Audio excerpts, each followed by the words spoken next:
오늘 함께 보실 하나님의 말씀은 창세기 40장 1절에서 15절 말씀입니다. 창세기 40장 1절에서 15절 말씀입니다. 여러분하고 저하고 함께 교독하도록 하겠습니다. 그 후에 애굽 왕의 술 맡은 자와 떡 굽는 자가 그들의 주인 애굽 왕에게 범죄한지라.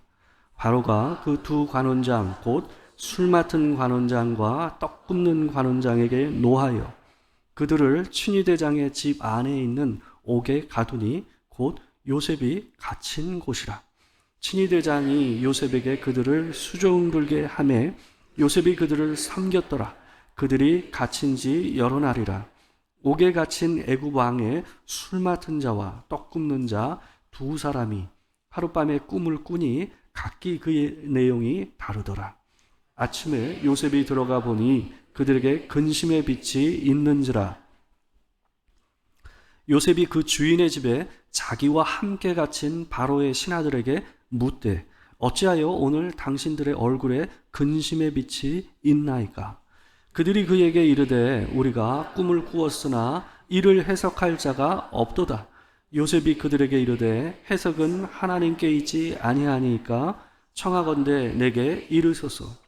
술 맡은 관원장이 그의 꿈을 요셉에게 말하여 이르되 내가 꿈에 보니 내 앞에 포도나무가 있는데 그 나무에 세 가지가 있고 싹이 나서 꽃이 피고 포도송이가 있었고 내 손에 바로의 잔이 있기로 내가 포도를 따서 그 즙을 바로의 잔에 짜서 그 잔을 바로의 손에 들였노라.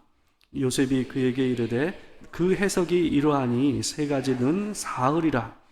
지금까지 사흘 안에 바로가 당신의 머리를 들고 당신의 전직을 회복시키리니 당신이 그 전에 술 맡은 자가 되었을 때에 하던 것 같이 바로의 잔을 그의 손에 드리게 되리이다. 당신이 잘 되시거든 나를 생각하고 내게 은혜를 베풀어서 내 사정을 바로에게 아뢰어 이 집에서 나를 건져 주소서. 다 같이 읽겠습니다. 나는 땅에서 끌려온 자여 여기서도 옥에 갇힐 일은 행하지 아니하였나이다. 아멘. 오늘은 창세기 40장 1절에서 15절 말씀을 가지고 요셉 절망하다라는 제목으로 하나님의 말씀을 전하도록 하겠습니다. 여러분 인생을 살면서 실망이 가장 컸을 때가 어느 때십니까? 되게 실망이 클 때는요, 그냥 실망이 커지지는 않습니다. 되게 기대가 클 때에 그에 따르는 실망도 더 커지는 경우들이 많이 있습니다. 기대가 없을 때는 어때요? 뭐 실패를 하더라도 어때요? 기대가 없었으니까 뭐 크게 나한테 충격을 주는 게 덜 합니다. 근데 한껏 기대하고 이제는 되겠다라고 생각을 할 때가 있잖아요. 그래서 없던 힘까지 써서 그 일을 해보고 열심을 냈는데 그 일이 틀어지는 거죠. 잘 안 되는 거예요. 그럴 때 우리는 어떻습니까? 크게 실망을 하고 때로는 절망을 할 때도 있습니다. 요셉의 인생에서 이런 큰 실망과 절망의 시기는 크게 3번 정도 있습니다. 우리가 이미 봤던 대로 첫 번째는 그의 형들에 의해서 깊은 구덩이에 던져질 때 요셉은 인생에서 이런 일을 우리 형들을 통해서 경험하는구나 하며 인생에서 큰 실망을 경험하게 됩니다. 두 번째는 이 보디발의 집에서 어느 정도 살만하다 생각했는데 그 보디발의 부인에 의해서 하지도 않은 성폭행을 한 것처럼 누명을 쓰면서 감옥에 갇히는 상황 가운데서 이 요셉은 다시 한번 큰 실망과 좌절을 경험하게 됩니다. 여러분 그렇지만 그의 인생에서 가장 큰 실망감을 주었던 사건은 바로 오늘 여러분하고 제가 읽었던 이 40장에 나오는 사건하고 관계가 되어 있습니다. 여러분 요셉이 성폭행범이라는 이 억울한 누명을 써서 감옥에 갇힐 때에도 그나마 그를 위로해 주던 게 있었어요. 우리가 봤다시피 보통 성폭행범이라고 한다면 이 죽임을 당해야 되는데 그 주인이 요셉을 어떻게 했습니까? 감옥에 가뒀어요.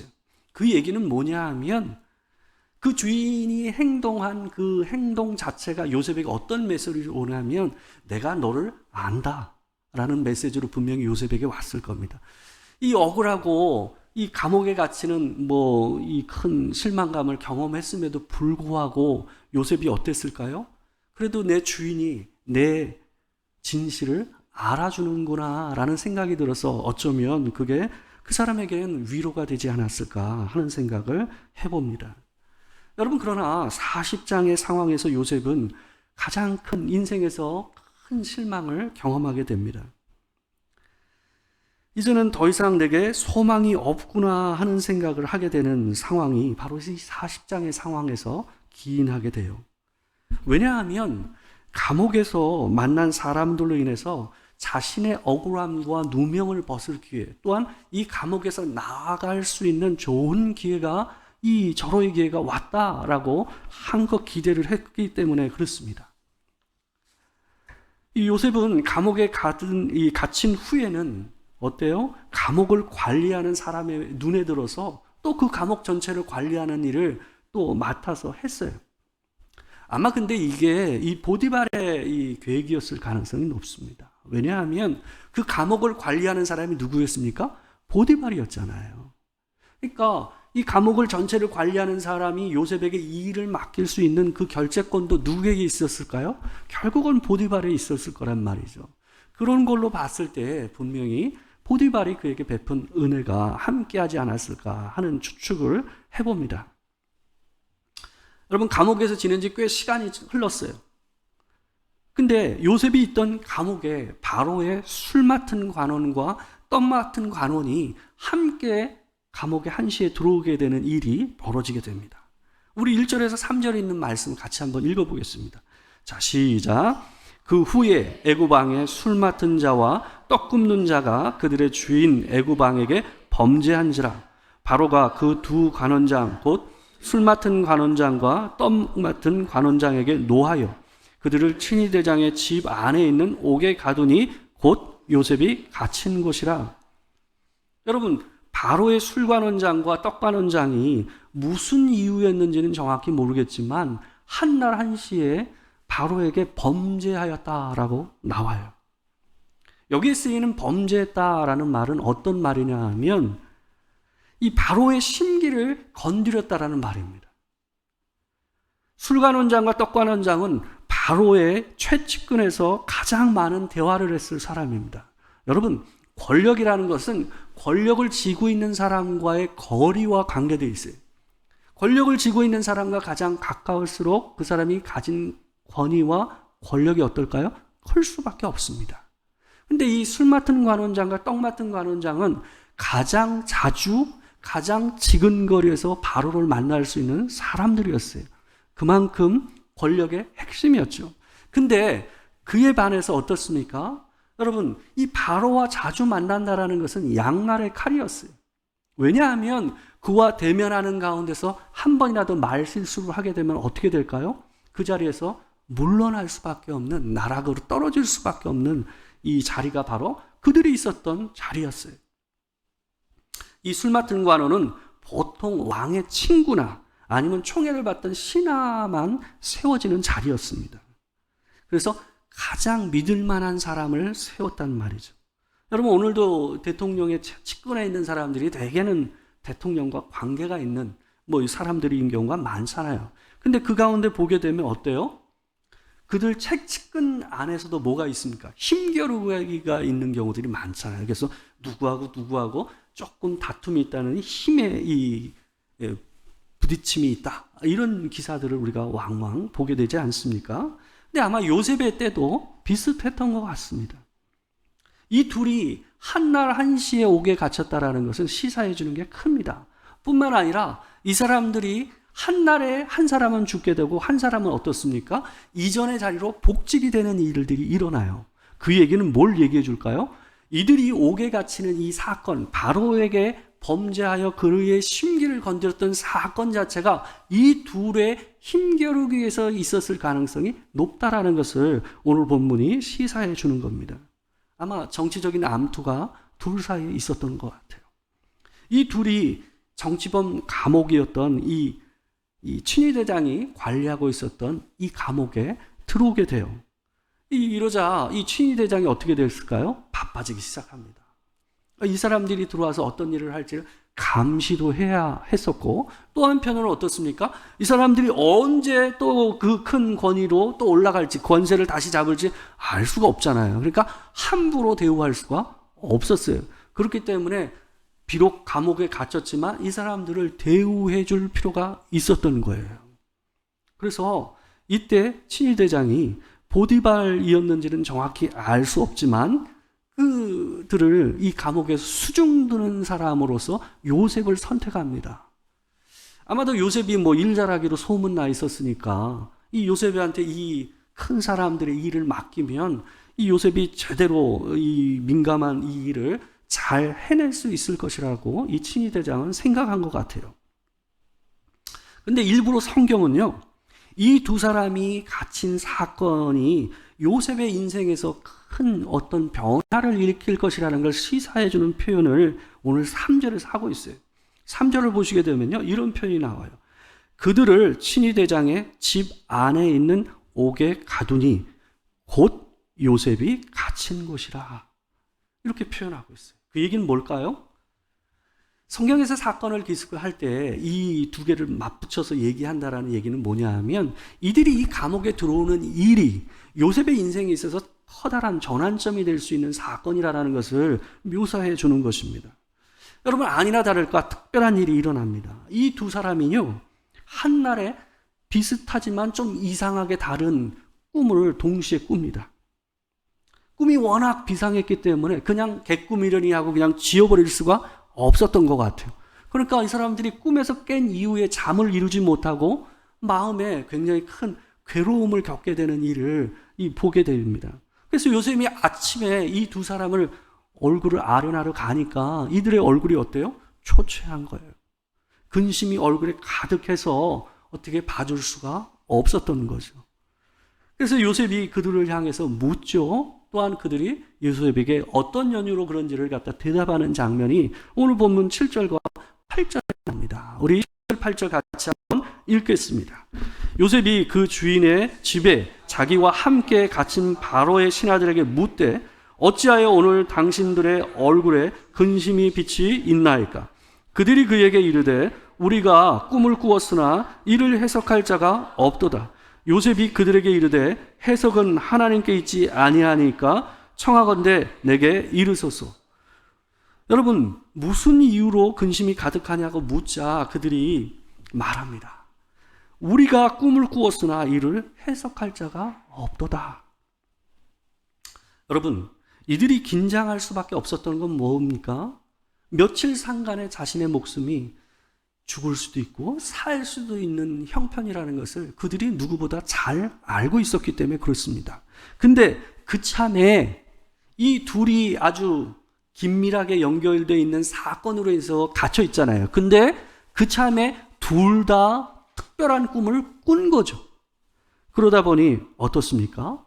이 공교로운 상황 가운데서 이들이 긴장할 수밖에 없었던 겁니다. 그래서 그들은 고민에 차 있었어요. 여러분, 바뀌었다고 한다면 어땠을까요? 이 사람들이 아마 이 꿈을 해석하는 애굽의 술사들을 찾아가서 이 꿈을 해석해달라고 했을 거예요. 근데 감옥 안에 있다 보니 그들을 찾을 수가 없는 거예요. 그래서 해석할 자가 없어서 답답해한다라고 얘기하고 있는 거예요. 그때 요셉이 자신 있게 그들을 향해서 이렇게 얘기합니다. 해석은 하나님께 있지 아니하니까 청하건대 내게 이르소서. 요셉의 말은 이거예요. 미래를 향한 계시의 꿈은 어떤 주술과 술사를 통해서 해석될 수 있는 게 아니라는 거예요. 하나님으로부터 오는 영감을 통해서만 그 꿈은 해석이 가능하다는 거예요. 그러면서 자기에게 말하라라고 얘기하고 있어요. 그 말은 뭘까요? 하나님께서 내게 주신 영감이 있다라는 거죠. 꿈을 해석하는 능력이 내게 있으니 내게 말해보십시오라고 요셉이 지금 얘기하고 있는 거예요. 여러분, 우리나라에도 이 젊은이의 거리라고 알려져 있는 이 홍대를 가게 되면요, 제가 포털 사이트에서 검색을 해봤거든요. 거길 보게 되면 이 사주 카페, 무슨 이 타로 카페만 쳐도요, 한 27개가 나와요. 그만큼 요즘 젊은이들의 미래에 대한 불안감이 크다라는 거죠.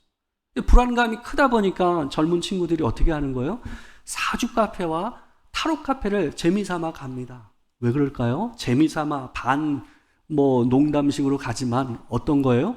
마음에 불안이 크기 때문이에요. 어떻게 하든 자기 미래에 대해서 알고 싶은 거죠. 근데 여러분, 그 사람들은 우리들의 미래에 대해서 아는 척을 하며 이런저런 얘기를 하지만, 그럴싸한 얘기로 우리를 현혹하지만 절대로 우리에게 우리의 미래에 대해서 얘기해 줄 수가 없습니다. 여러분, 동쪽으로 가면 귀인을 만나고 서쪽에서 조심하라, 이런 얘기는 누구나 할 수 있는 얘기예요. 언제나 운전하고 다니면 동쪽도 조심하고 서쪽도 조심해야 돼. 그렇지 않아요?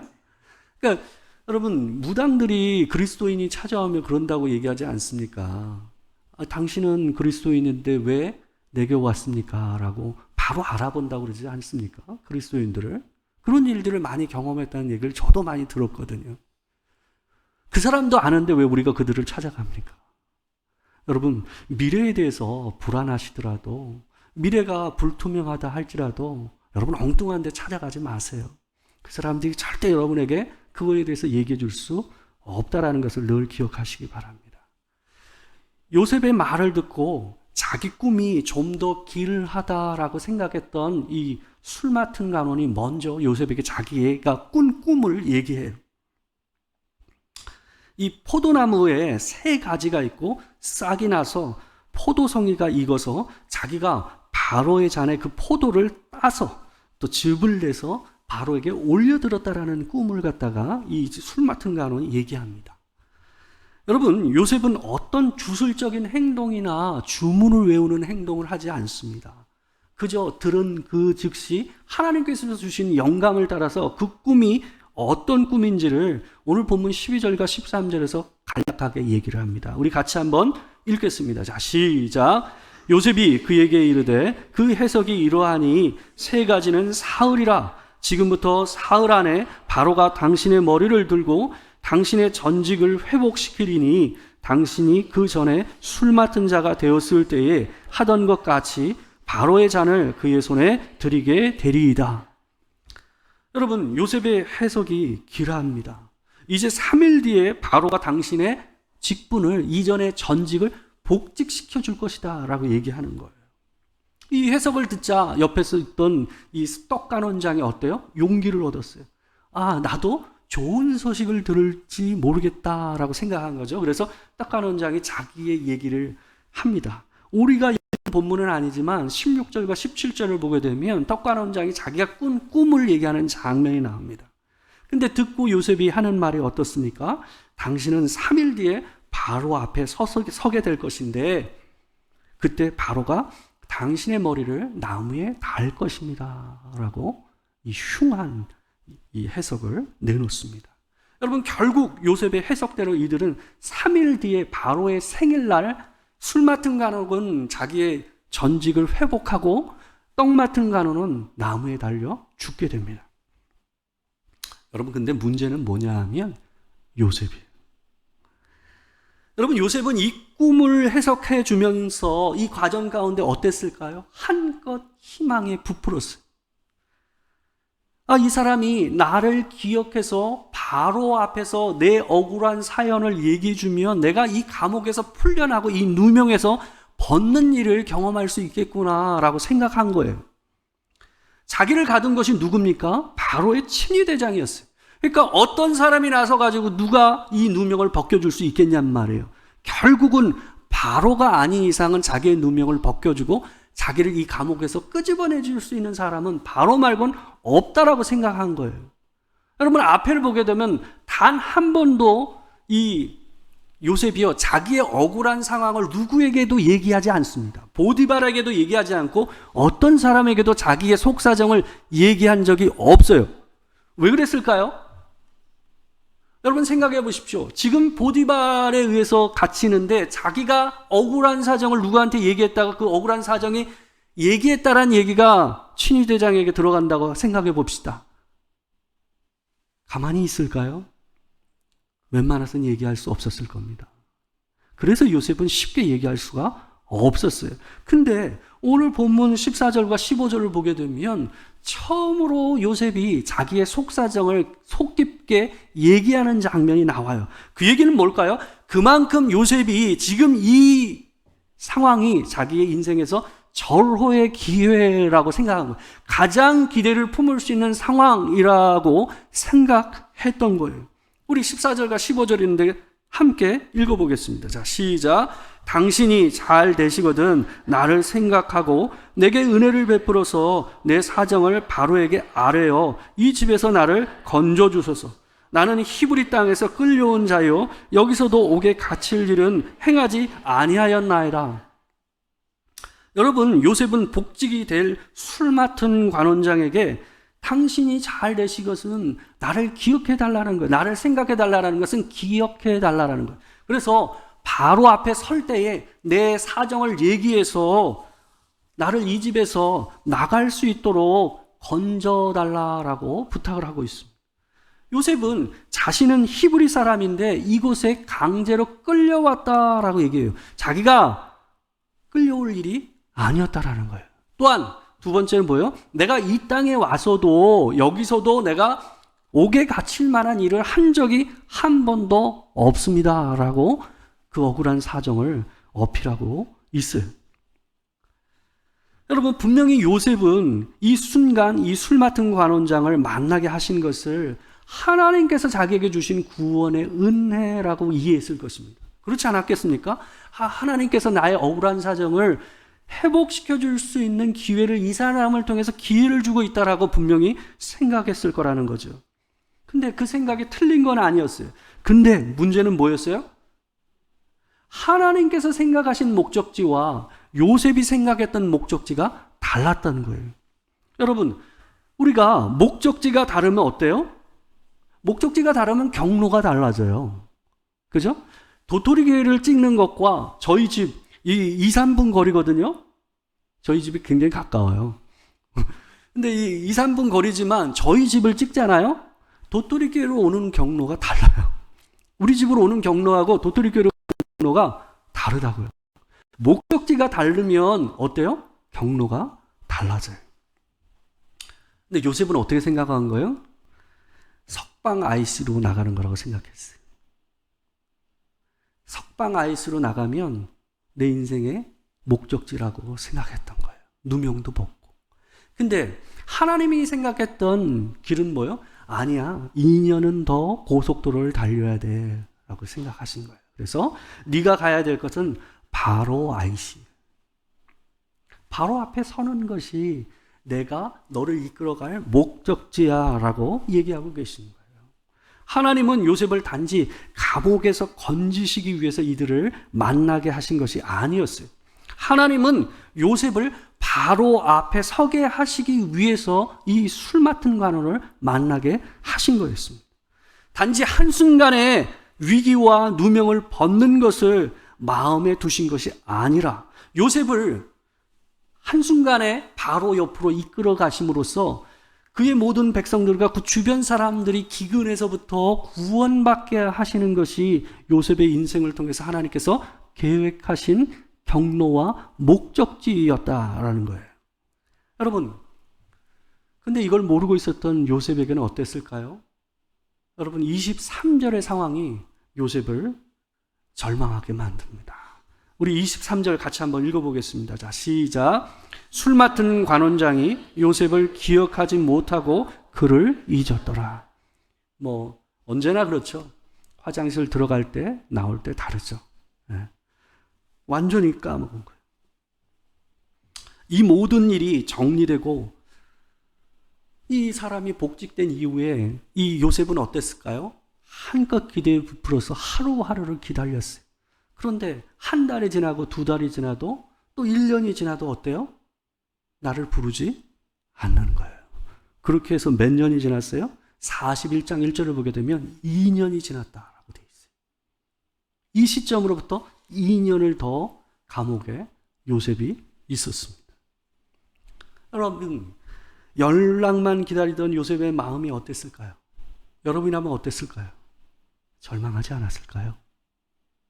아마 제가 봤을 때는 요셉의 인생이 쉽지 않은 일이 여러 번 있었지만 그 인생에서 가장 큰 실망과 낭망했던 시기를 얘기하라고 한다면 이 시점이었을 겁니다. 이 2년간의 기간이 요셉에게는 너무나도 견디기 쉽지 않은 시간이었을 거예요. 아마 그 실망감이 자기 자신을 넘어서 하나님을 향해서도 갖지 않았을까 싶어요. 하나님 내게 왜 이러세요? 라는 생각이 들지 않았겠습니까?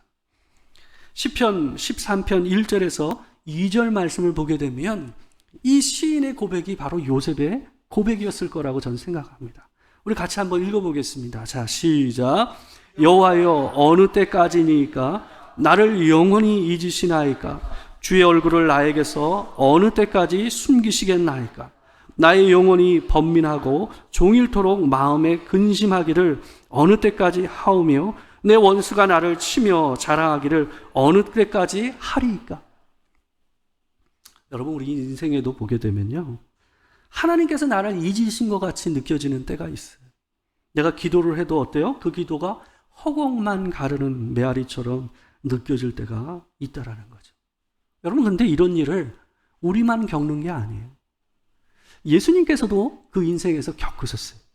예수님께서 십자가에서 마지막 하신 말씀이 뭐였습니까?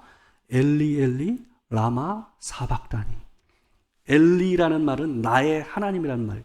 나의 하나님 라마가 어찌하여 라는 말이에요.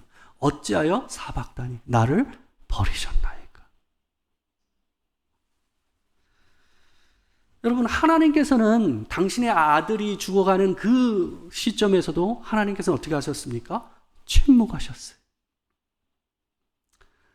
뿐만 아니라 그 하늘을 온통 흑암으로 가리셔서 그 아들의 죽으심을 어때요? 보지 않으셨어요. 왜요? 그 길이 목적지가 아니었으니까요. 그거는 경로였어요. 그 길을 통과해야만 예수님을 이 땅에 보내신 그 목적을 성취하는 일이기 때문에 그랬던 거예요. 여러분, 사도 바울도 그런 경험을 인생을 살면서 했습니다. 고린도후서 1장 8절에서 10절 말씀을 보게 되면 사도 바울의 이런 고백이 있어요. 우리 같이 한번 봅시다. 자, 시작. 형제들아, 우리가 아시아에서 당한 고난을 너희가 모르길 원하지 아니하노니 힘에게 없도록 심한 고난을 당하여 살 소망까지 끊어지고 우리는 우리 자신이 사형 선고를 받은 줄 알았으니 이는 우리로 자기를 의지하지 말고 오직 죽은 자를 다시 살리시는 하나님만 의지하게 하심이라. 그가 이같이 큰 사망에서 우리를 건지셨고 또 건지실 것이며 이후에도 건지시기를 그에게 바라노니. 여러분, 우리가 하나님께 실망하는 그때도 하나님은 우리를 잊지 않으십니다. 단지 우리가 온전히 하나님을 의지할 때까지 하나님께서는 기다리십니다. 또한 우리를 구원하시기만 하는 것이 아니라 하나님은 우리를 인도하시고자 하는 그 목적지까지 이끄시기 위해서 하나님께서는 기다리십니다. 여러분, 요셉처럼 단지 감옥에서 끄집어내는 것이 하나님의 방식이 아니에요. 우리 사람의 인생마다, 여러분의 인생마다, 제 인생마다 뭐가 있어요? 하나님이 이끌어 가시는 경로와 목적지가 있다라는 거예요. 그때에 맞게 하나님께서는 나타나시고 우리를 거기서 빼기도 하시고 집어넣기도 하는 일들을 하신다라는 거예요. 여러분, 그런 일을 경험할 때마다 여러분 절망하지 마십시오. 내 일이 내가 뜻한 대로 이루어지지 않는다고 낙심하지 마십시오. 하나님께서 여러분을 기억하고 계십니다. 여러분, 이사야 선지자가 49장 14절에서 16절 말씀에서 이렇게 고백을 했습니다. 여러분, 우리가 마지막으로 이 본문을 읽고 말씀을 마치도록 하겠습니다. 우리 함께 읽어보도록 하겠습니다. 자, 시작. 오직 시온이 이르기를 여호와께서 나를 버리시며 주께서 나를 잊으셨다 하였거니와 여인이 어찌 그 젖먹는 자식을 잊겠으며 자기 태에서 낳은 아들을 긍휼히 여기지 않겠느냐. 그들은 혹시 잊을지라도 나는 너를 잊지 아니할 것이라. 내가 너를 내 손바닥에 새겼고 너의 성벽이 항상 내 앞에 있나니. 여러분, 시온이라는 게 뭡니까? 하나님의 백성을 비유적으로 얘기하고 있는 거예요. 하나님의 백성이 뭐라고 그럽니까? 하나님을 향해서 여호와께서 나를 버리시며 주께서 나를 잊으셨다라고 얘기합니다. 근데 하나님께서 뭐라고 하신다고요? 여인이 어떻게 갓난 아이를, 이 젖된 아이를, 이 젖먹이 아이를 잊을 수 있겠냐? 사람이라면 그 일을 잊을 수 있을지 모르겠지만 나는 너희를 잊지 않는다. 내 손바닥에 너희의 이름이 새겨져 있다라는 거예요. 여러분, 인생 안에는 참 여러 경로를 통과할 수밖에 없습니다. 기쁜 일만 있겠습니까? 때로는 실망을 겨듭할 때도 있고 그 실망이 거듭되다 보면 절망이 우리 인생 가운데 다가올 때도 있습니다. 여러분, 그렇지만 그것은 경로라는 것을 항상 기억하십시오. 하나님께서 반드시 여러분을 기억하고 계시고 하나님께서 여러분을 하나님이 원하시는 그 구원의 길과 목적지로, 선한 길로 인도하신다라는 것을 늘 기억하여 힘내서 또 한 주를 살아가는 여러분과 제가 되길 주의 이름으로 축원합니다. 기도하겠습니다. 사랑하는 주님, 인생을 살다 보니 참 이런 일도 경험한다 하는 일들이 우리 인생 가운데 있습니다. 실망이 거듭되고 또 기대를 했더니 또 무너져 절망이 찾아올 때도 있습니다. 하나님, 우리가 인생을 살면서 참 다양한 경험을 하고 내가 이렇게 사는구나 싶을 때가 있지만 그럼에도 불구하고 오늘 우리가 배운 말씀처럼 하나님께서 우리를 손바닥에 새기셨다는 것을 늘 기억하여 다시금 하나님을 붙잡고 그 위기 가운데서도 하나님의 은혜로 다시금 이겨내는 은혜를 더하여 주시옵소서. 낭만 가운데 있고 실망하고 절망 가운데 쓰러져 있는 영혼들, 우리의 심령들, 우리의 성도들을 하나님 기억하여 주시길 소망합니다. 지금은 우리 예수 그리스도의 은혜와 아버지 하나님의 크신 사랑과 성령의 교통하심이 참으로 실망할 수밖에 없고 때로는 절망할 수밖에 없는 인생을 살지만 그럼에도 불구하고 우리 인생을 기억하시며 잊지 않고 선한 길로 반드시 이끄시고 계신 그 하나님을 붙잡고 소망을 가지고 살기를 원하는 이 자리에 있는 모든 도토리교회 성도들과 병과 여러 가지 어려움으로 인하여 개인 사정으로 이 자리에 함께하지 못한 모든 성도들 가운데 지금부터 영원토록 함께 하시기를 축원하옵나이다.